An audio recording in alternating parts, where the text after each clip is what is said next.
안녕하세요. 오늘 사연 바로 시작해 보겠습니다.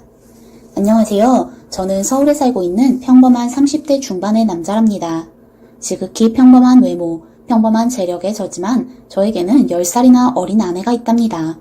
아내와 저의 기막힌 이야기 한번 오늘 풀어볼까 합니다. 저는 어렸을 때 아버지를 여의고 20살 때 어머니마저 돌아가시고 늘 혼자 살았지요. 변변찮은 전문대학을 졸업하고 작은 회사에 취직을 해서 직장인으로 살고 있었는데 그 회사에 시간제 아르바이트생으로 대학생 한 명이 들어왔답니다.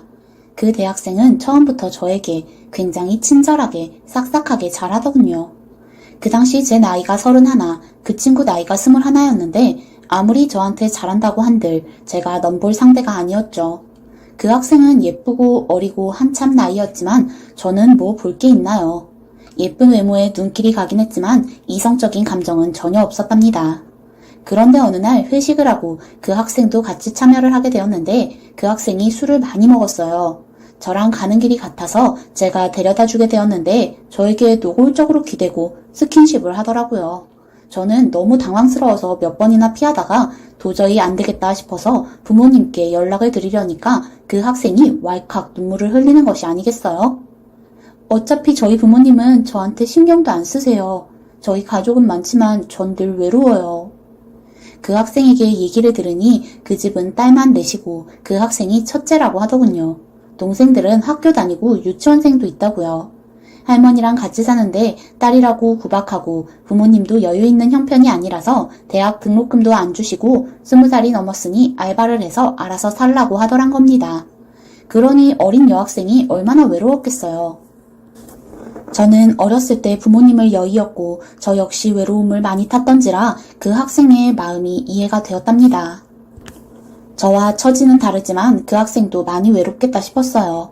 그래서 1시간 정도 얘기를 나누면서 위로를 해주다 보니 그 학생이 빨개진 얼굴로 절 보면서 고백하더군요. 사실 저 주임님을 좋아하고 있었어요. 모르셨죠? 사실 생각도 안 해본 일이긴 했습니다. 저한테 워낙 살갑게 잘해주긴 했지만 어린 대학생이 그런 마음을 갖고 있으리라고는 생각도 못했지요. 전 당황해서 얼굴이 빨개졌습니다. 그 학생이 저한테 갑자기 입을 맞추더니 적극적으로 굴더라고요. 솔직히 제가 거절했어야 맞는 거지만 저도 남자인지라 순간의 유혹에 넘어가고 말았습니다. 그날부터 저희는 연인이 되었답니다. 저보다 10살 어린 그 친구는 학교도 다니고 사무보조 아르바이트도 하면서 활기차게 지냈고 그 친구랑 사귀는 저 역시 20대가 되기라도 한 것처럼 생기가 돋았습니다. 한 1년 재밌게 연애를 했는데 그 친구가 급작스럽게 저한테 이렇게 말하더군요. 오빠, 우리 결혼할래요? 저는 화들짝 놀랐죠. 물론 제 나이야 30이 넘었으니 결혼을 해도 상관이 없지만 그 친구는 아직 창창한 나이인데 웬 뚱딴지 같은 소리인가 싶었습니다. 나야 괜찮지만 넌 아직 대학 졸업도 안 했고 이제 20대 초반인데 무슨 결혼을 해. 제가 이렇게 말하니 그 친구가 자긴 꼭 결혼을 하고 싶다는 겁니다. 결혼해서 부모님에게서 벗어나고 싶다는 것이었죠.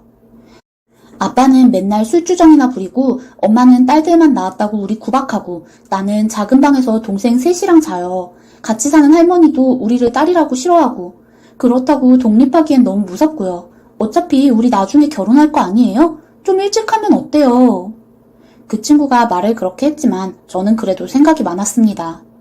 물론 그렇긴 하지만 그건 나중 일이고 지금 부모님께서 허락을 하실까? 저보고 빨리 결혼해서 나가는 게 효도하는 거라던데요? 그 말에 그 집 분위기도 대충은 알 수 있었습니다. 저는 오랫동안 고민하던 끝에 그 친구와 결혼을 하기로 마음먹었습니다. 물론 저도 가진 것 없고 그 친구도 너무 어리지만 저희 사이에는 탄탄한 믿음이라는 것이 있었고 둘이 의지하면서 잘 살면 되지 않을까 싶었습니다. 또 집안 분위기 때문에 힘들어하는 그 친구에게 기댈 수 있는 나무가 되어주고 싶었어요. 그래서 처갓집에 인사를 갔습니다. 저희 부모님은 안 계시니 그 부분은 생략을 했고 처갓집의 허락을 받는 게 중요했습니다. 장인어른 장모님께서는 절 보시더니 별 말씀도 안 하시고 둘이 알아서 잘 살아보라는 말씀을 하시더군요. 뭐 둘이 좋다니까 우린 할 말 없고 다만 우리한테 기댈 생각은 말고 둘이서 알아서 잘 살아보게. 장모님께서는 냉정하게 말씀을 하시더라고요. 어린 딸을 시집 보내시는데 다른 걱정보다 그저 기대지 말라는 말이 먼저시더군요. 여자친구가 그 집에서 빨리 나오고 싶어하는 이유도 알 것 같았습니다. 그래서 저희는 조촐하게 결혼식을 올렸고 신혼집을 구했습니다. 제가 원래 살던 곳은 반지하 원룸이었던지라 남자인 저나 혼자 살 수 있지 여자친구를 그런 데서 살게 할 수는 없었지요.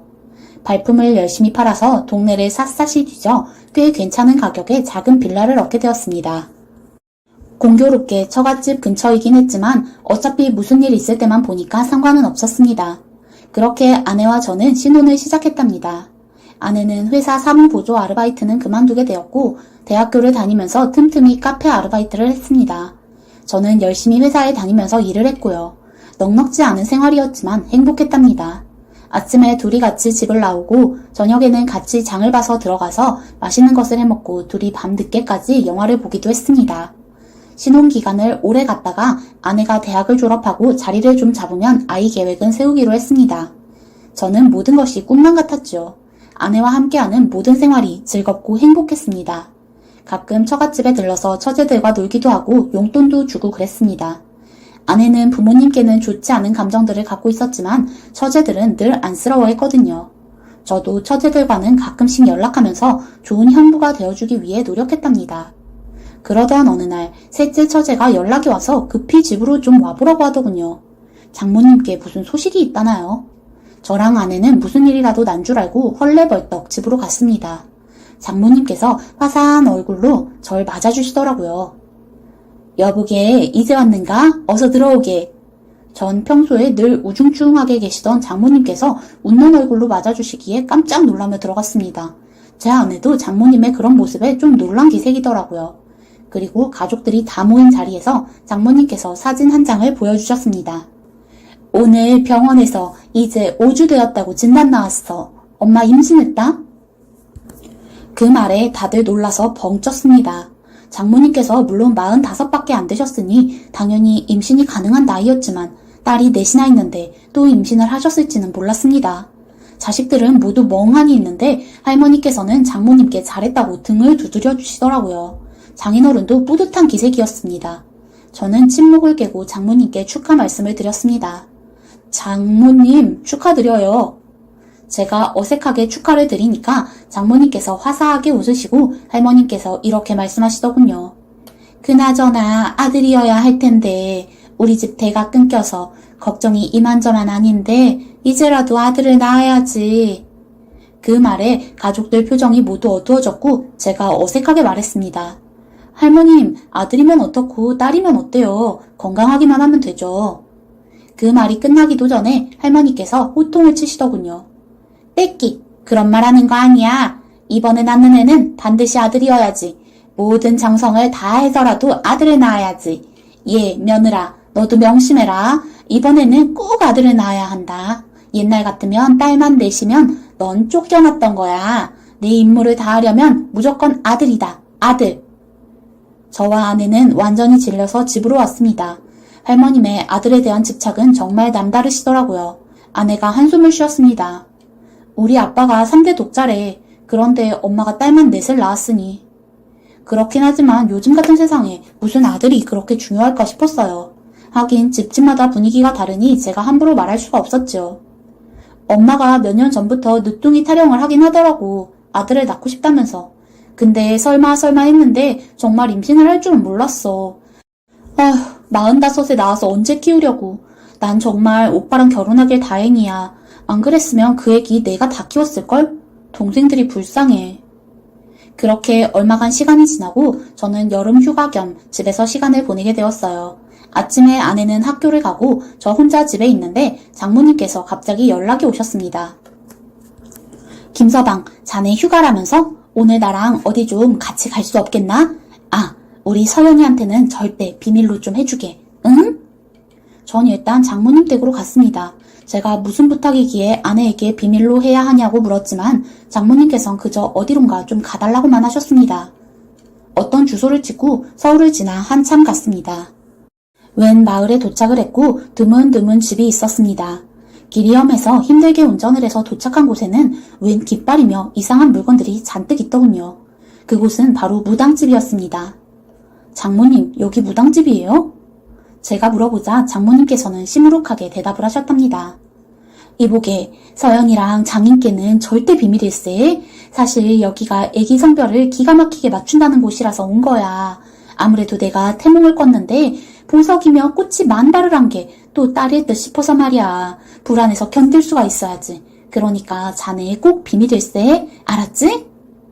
저는 어이가 없었지만 한편으론 또 얼마나 아들 못 낳고 산 세월이 서러웠으면 저러실까 싶어서 일단 알겠다고 비밀을 지켜드리겠다고 하고 같이 무당집으로 들어갔답니다. 그곳에는 난생 처음 보는 광경들이 펼쳐져 있었답니다. 장모님께선 떨면서 무당 앞에 앉더니 웬 두툼한 봉투를 건네시더군요. 저는 그 봉투를 흘끗 보고 굉장히 놀랐습니다. 상당히 많은 양의 5만원권 지폐가 잔뜩 들어있었답니다.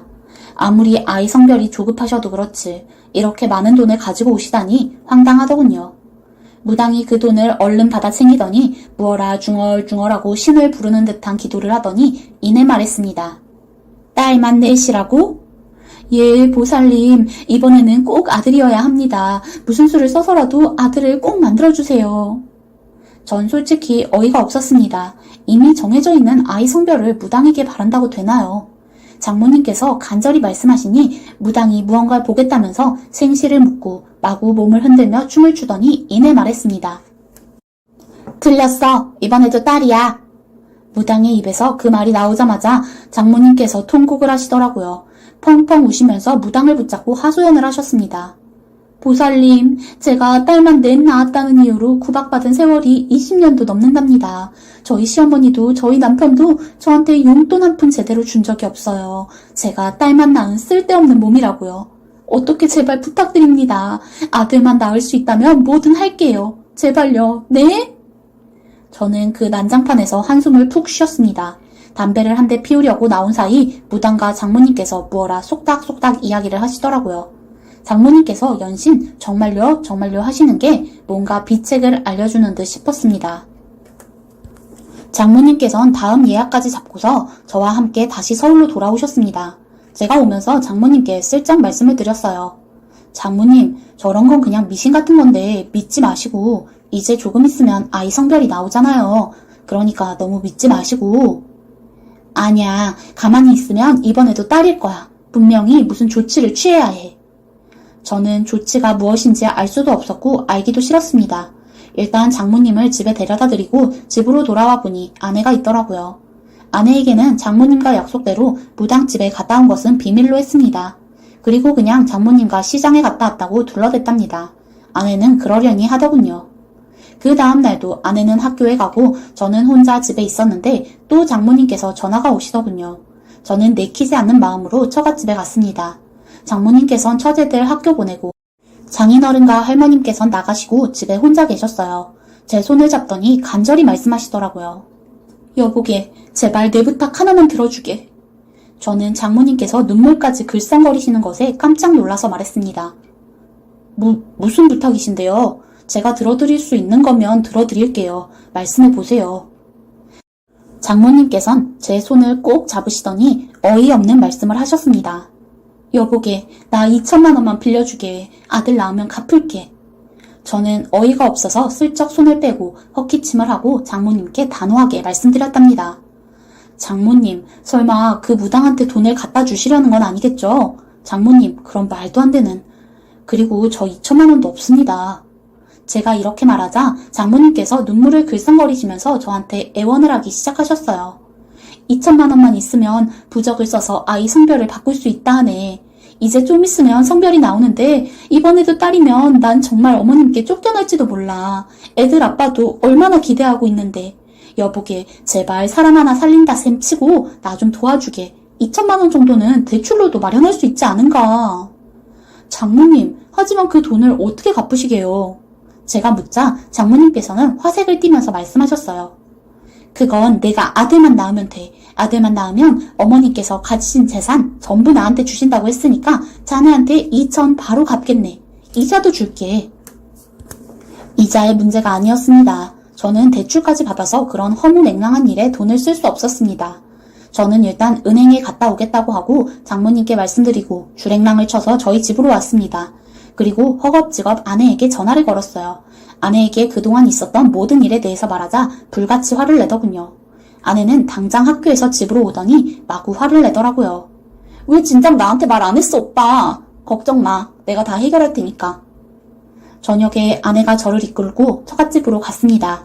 집에는 가족들이 모두 있었고 아내는 그 앞에서 말했습니다. 엄마가 이 사람한테 돈 빌려달라고 했다면서요? 왜 그런 줄 아세요? 할머니랑 아빠가 하도 아들아들해서 엄마가 태아 성별을 바꾸려고 무당한테 돈을 갖다 주려고 했대요. 그 말에 집이 발칵 뒤집어졌습니다. 장모님은 저한테 이놈 저놈 하면서 비밀을 안 지켰다고 욕지거리를 하고, 할머님은 할머님대로 또 딸이냐면서 장모님께 욕을 하고 집이 엉망이 되었습니다. 처제들은 그 가운데서 난감해하고요. 아내는 그 난리통에서도 자기가 할 말을 딱 하더라고요. 엄마, 이제 이 사람한테 연락하지 마세요. 그리고 우리 곧 이사도 갈 거고요. 이 집하고 인연 끊을 거예요. 내가 딸이라서 20년 동안 받은 서름도 서름이지만 엄마같이 상식 안 통하는 사람이 내 엄마인 것도 너무 싫어요. 앞으로 우리한테 연락하지 마요. 그렇게 말하고 아내는 그 자리를 저와 함께 박차고 나왔답니다. 그날 집에서 나오면서 처제들이 저희를 보는 눈빛들이 잊혀지질 않더라고요. 저희는 그나마 그 집에서 나올 수라도 있었지만 처제들은 얼마나 지옥 같았을까요? 몇 주 후 처제에게 연락이 왔습니다. 산부인과에서 성별이 나왔는데 장모님께서 아들을 가졌다는 결론이라고요. 장인어른과 할머님께서는 너무 기뻐하시면서 장모님께 손 하나 까딱 못하게 하고 처제들은 완전히 찬밥이라고 하더군요. 몇 달 후 장모님께선 아들을 낳으셨고 그 이후로는 처제들은 더 찬밥이 되었다고 하더군요. 특히 막내 처제는 아직 어려서 손이 많이 가는 나이인데 전혀 봐주지 않고 아들만 예뻐하신다고 하더군요. 장인어른이나 할머님께서도 마찬가지시고요. 저희 아내는 안 봐도 훤하다며 한숨을 쉬었습니다. 그때 제가 한 가지 제안을 했습니다. 처제들이랑 같이 살아보는 건 어떨까? 제 말에 아내가 저를 빤히 보면서 정말 그럴 수 있겠냐고 하더군요. 저는 마음을 굳힌 상태였어요. 비록 힘든 일이긴 하겠지만 변두리 쪽으로 나가서 좀 넓은 집을 얻어서 처제들과 같이 살면 못 살 게 뭔가 싶었습니다. 아내는 제게 미안해하면서도 동생들을 데려오고 싶은 마음이 분명 있는 듯 보였습니다. 저는 결정을 내리고 처제들과 같이 살기로 했습니다. 그래서 처제 셋과 저희 부부 이렇게 5 식구가 살게 되었답니다.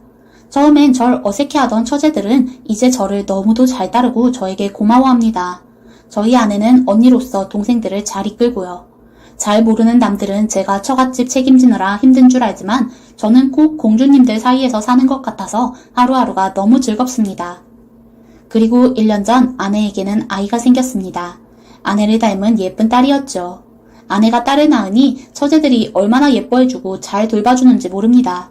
주말에는 저희 부부 데이트하라고 내보내고 자기들끼리 아이를 봐주기도 한답니다. 아마 영원히 이렇게 같이 살 수는 없겠죠. 처제들도 결혼을 할 것이고 언젠가 모두 따로 살게 되겠지만 지금은 이 상태가 너무 행복합니다. 그리고 처갓집에선 요새 연락도 거의 하지 않습니다. 새로 태어난 아들에게만 모든 정성을 다하고 계시다고 하더군요. 딸들은 부모에 대한 원망이 엄청납니다. 저는 지켜보는 입장에서 참 장인어른 장모님께서 소중한 딸들을 내팽개치고 그 아들에게 무슨 효도를 얼마나 받으실까 싶습니다. 아내는 대학을 졸업하고 일을 구해 나가고 있고 저는 저대로 열심히 일하면서 살고 있습니다. 아직 넉넉지 않은 생활이지만 언젠가 저희에게도 볕들 날이 있을 거라 생각하며 열심히 살아보려고 합니다. 시청해주셔서 감사합니다. 사연 감상 후 좋아요와 구독 부탁드립니다.